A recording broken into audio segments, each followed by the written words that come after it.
नमस्कार, मैं हूं प्रतिमा पांडे और आप देख रहे हैं V9 न्यूज। देश और दुनिया की तमाम छोटी बड़ी खबरों के साथ चलिए शुरुआत करते हैं खबरों का सिलसिला। भागलपुर सुल्तानगंज में आगामी विधानसभा चुनाव को लेकर रात में ही व्यवसायी संघ की बैठक आयोजित की गई।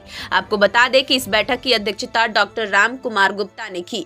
बैठक में मुख्य अतिथि के रूप में जन संसद के संरक्षक सह भावी विधायक प्रत्याशी अजीत कुमार रहे।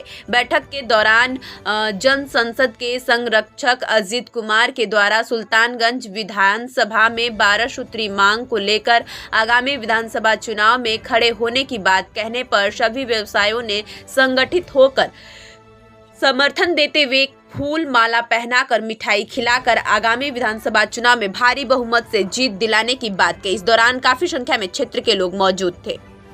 आज की बैठक की व्यवसायी संघ के अध्यक्षता आप ही की हैं सर। आज मिठाई खिलाकर आज जीत की घोषणा किए हैं अजीत जी को, क्या कहना चाहेंगे इस मौके पर इनकी मांग को लेकर?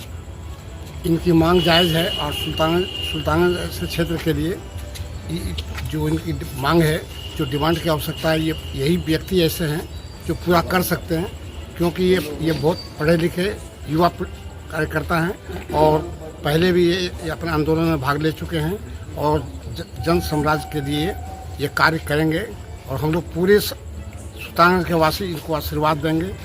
आज से इनकी आशीर्वाद शुरू हो गई और पूरे तन्मयता के साथ दिल से इनको धन्यवाद हम लोग देते हैं। ये अवश्य विजयी होंगे। एक मिनट चालन आप कर रहे थे राजेश बिहार जी, कैसा समर्थन आप लोगों ने दिए अजीत जी को आगामी चुनाव को लेकर? हमारे व्यावसायिक प्रकोष्ठ के जितने भी व्यक्ति हैं, हमारे सम्मानित डॉक्टर राम कुमार गुप्ता जी, जवाहरलाल गुप्ता जी और हमारे परिवार यानी स्टेशन रोड के टोटल पेट्रोल पंप से लेकर के चौक बाजार तक स्टेशन रोड के जितने भी सम्मानित व्यवसायिक हैं, सभी लोग उपस्थित थे और सभी लोग ने हमारा ये भतीजा हुआ अजीत कुमार जी, इनको हम लोग ने तन मन धन से सामूहिक समर्थन दिया और इनकी विजयी की घोषणा की, मिठाई खिला करके शुभकामनाएं भी दी।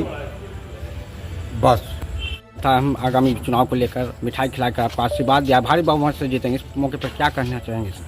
देखिए, ये मेरा परिवार है और मैं तो यही समझ रहा हूँ कि अपने परिवार के बीच में बैठा और इनका आशीर्वाद मुझे पहले से भी प्राप्त था और आज इन्होंने खुलकर मुझे आशीर्वाद दिया और घोषणा किया कि जो ये 2025 का विधानसभा चुनाव आ रहा है, यहाँ हमारे परिवारिक जन जो हैं वो तन मन धन जन सब चीज़ से तैयार हैं दो हाथ करने के लिए। मैदान में सामने चाहे जो हो, हम लोग जीतेंगे।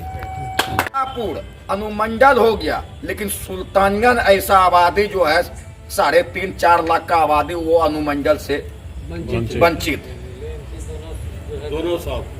आज नो सुल्तानगंज को एमएलए देखने वाला है, नो एमपी देखने वाला है। हम लोग के साथ और सौतेला व्यवहार किया गया, जिला भागलपुर और काट के बांका में दे दिया गया। एमपी ऐसा मिल गया है जो कि पहचान नहीं करता और उनसे जब बात की जाती है तो कहता है कि अनुमंडल बना के सुल्तानगंज को क्या किया जाए। चानन को जो है जिला बनाने के लिए तैयार है, लेकिन सुल्तानगंज को जो है प्रखंडों से जो है नीचे दिखाने के लिए तैयार है। इसलिए अब समय आ गया है हम ऐसे युवा को, कोई पार्टी टिकट दे चाहे नहीं दे, इससे कोई लेनी देनी नहीं। टिकट देती है कोई पार्टी, राष्ट्रीय पार्टी तो बहुत अच्छी बात है, अगर नहीं भी देती है तो अपना पार्टी जो है इससे बढ़ के कोई मजबूत पार्टी नहीं होता। जो अपने से मेहनत से वो पार्टी खड़ा करेंगे जिस पर किसी का दाल गलने वाला नहीं। और हम लोग चाहते हैं कि अजीत जी एक जुझारू नेता है, कर्मठ है और हर समस्या का बारीकी से देखते हैं। इसलिए हम लोग अगर आप लोग मिल गए दाल में और अगर घी मिल गया तो और टेस्ट हो जाता है। अगर आप लोग साथ देते हैं, 2 कदम बढ़ते तो हम लोग 4 कदम बढ़ते जो है 2025 का सुल्तानगंज विधानसभा का हम लोग अजीत कुमार यादव जी को सुल्तानगंज विधानसभा का प्रत्याशी बना करके और भारी मतों से विजयी बनाने का काम। से कभी पूछा गया था कि क्या आप नेता बनेंगे, तो आपने साफ तौर पे इनकार किया था। आज ये माला क्यों? देखिए, पिछले 8-10 सालों का जो मेरा अनुभव रहा है और सरकारी कार्यालयों में जो बातचीत हुआ, जो काम के संबंध में जो अनुभव हुआ, उसमें जब भी हम लोग किसी काम को लेकर के अड़े प्रशासन के समक्ष, उनका कहना था कि कानून आप ही लोग बनवाते हैं और हम लोग को तो अनुपालन करना पड़ता है, तो आप कानून ठीक बनवाइए, आप सिस्टम को ठीक करिए। हमने कहाँ रोका है आपको? वहीं से आज हम लोगों ने महसूस किया कि हम लोगों को सदन जाना चाहिए जहाँ की कानून बनती है। हम लोगों को प्रतिनिधि बनना चाहिए जिनसे कि स्थानीय प्रशासन जो है संचालित होते हैं, क्योंकि आज हम लोग देख रहे हैं कि जनतंत्र डूबता जा रहा है और इस जनतंत्र को बचाने की भी लड़ाई है। आज लोकतंत्र सर के बल खड़ा हो गया है और हम लोग को लोकतंत्र को पैरों के बल पर फिर से खड़ा करना है और यही वह मूल कारण है, यही वह मूल चेतना है जिसने कि मेरी अंतरात्मा को झकझोर के रखा हुआ है। अमूमन ये देखा जाता है कि लोग जब नेता बनते हैं तो पहले वार्ड पार्षद, चेयरमैन आप बन सकते थे आसानी से। उस समय आपको जनता की मांग भी थी, लेकिन आपने उसे ठुकरा दिया।